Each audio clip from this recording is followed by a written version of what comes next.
क्या फैसला मुसलमानों के हक में आएगा? उम्मीद है कि वो फैसला मुसलमानों के हक में करना चाहिए, मगर बड़े अफसोस की बात है तारीख पर तारीख मिल रही है और अभी कोई रिजल्ट निकल के सामने नहीं आया है।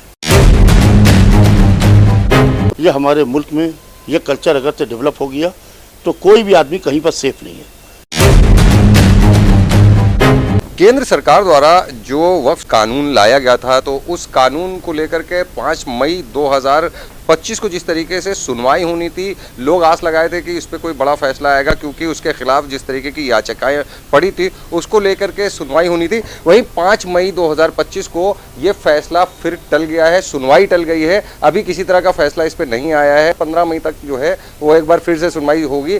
मेरे साथ मौलाना यासूब अब्बास साहब हैं। मैं बात कर लेता हूँ कि वक्फ संशोधन बिल को जिस तरीके से आप लोग देख रहे हैं, ये कानून बनाया गया, मुस्लिम समुदाय के लोगों ने इसका विरोध किया है और आज 5 तारीख को एक बड़ा फैसला लग रहा था कि सुनवाई होगी, शायद कोई फैसला आ जाए।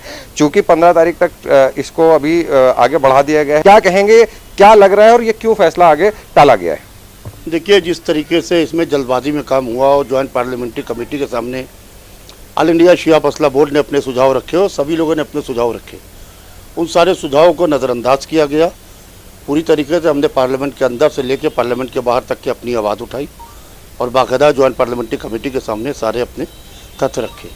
फिर उसके बाद में लोकसभा में जिस तरीके से लोकसभा लगी, लोकसभा में इसको पास किया गया, फिर राज्यसभा में पास किया गया, फिर भारत के राष्ट्रपति महोदया की मोहर लग के कानून बन गया।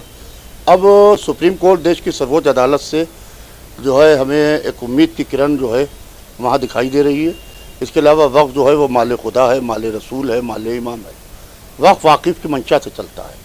कहा जा रहा है कि इससे गरीबों का उत्थान होगा, तो उसी वक्त से उत्थान हो सकता है जिसमें वाकिफ़ ने गरीबों के लिए वक्फ किया है।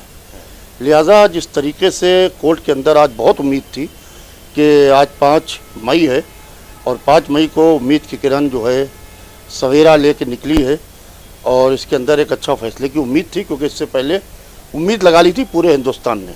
मगर बड़े अफसोस की बात है अभी तक के कोई जो न्याय की उम्मीद लगाए बैठे हैं, तारीख पर तारीख मिल रही है और अभी कोई रिजल्ट निकल के सामने नहीं आया है। तो क्या लग रहा है, ऐसा क्यों हुआ होगा? क्या मुस्लिमों का जो है फेवर लेने के लिए अभी इसको रोका है? क्या लग रहा है, इस पर क्या बोलेंगे आप? देखिए, मुस्लिम समाज के फेवर की बात तो मैं नहीं करता कि मुस्लिम समाज के फेवर के लिए रोका गया है। अब देश की सर्वोच्च न्यायालय का मसला है, सर्वोच्च न्यायालय किसी के ऊपर असरअंदाज तो कोई होता नहीं है। तो बहरहाल अभी देखना है कि इसके अंदर आगे जो तारीख है, क्योंकि सॉलिसिटर जनरल ने टाइम मांगा था, 1 हफ्ते का उनको टाइम दे दिया गया, वो टाइम भी पूरा हो गया। उसके बाद सुनवाई पूरी हो जाना चाहिए थी। देखिए, 13 तारीख को जो अभी न्यायमूर्ति थे, उनकी पीठ में 3 लोग थे, 3 न्यायमूर्ति काम कर रहे थे, वो चूंकि 13 तारीख को रिटायर हो जाएंगे, रिटायरमेंट के दूसरे दिन जो है वो जो न्यायमूर्ति वो उसको ज्वाइन कर लेंगे। क्या फैसला मुसलमानों के हक में आएगा? ये उम्मीद है कि वो फैसला मुसलमानों के हक में करना चाहिए, मगर मुझे नहीं लगता है कि अभी कोई ऐसा फैसला सामने आ रहा है। मुझे लगता है कि इसको लिंगरान किया जाएगा और इसको जो है मामले को आगे बढ़ाया जाएगा। ये किसी मसलहत के तहत हो रहा है, जो भी हो रहा है ये अदालत का मामला है, अदालत जाने। मगर ये मैं ये कहूँ कि देश की जो सर्वोच्च न्यायालय है उसके ऊपर कोई असरअंदाज हो रहा है तो फिर आदमी कहाँ भरोसा करेगा। लिहाजा अदलिया के ऊपर तो आपको कॉन्फिडेंस में रहना चाहिए कि हमारे उस पर एतमाद है, देश की सर्वोच्च न्यायालय के ऊपर, कहीं के ऊपर तो जाके टिकना होगा आपको।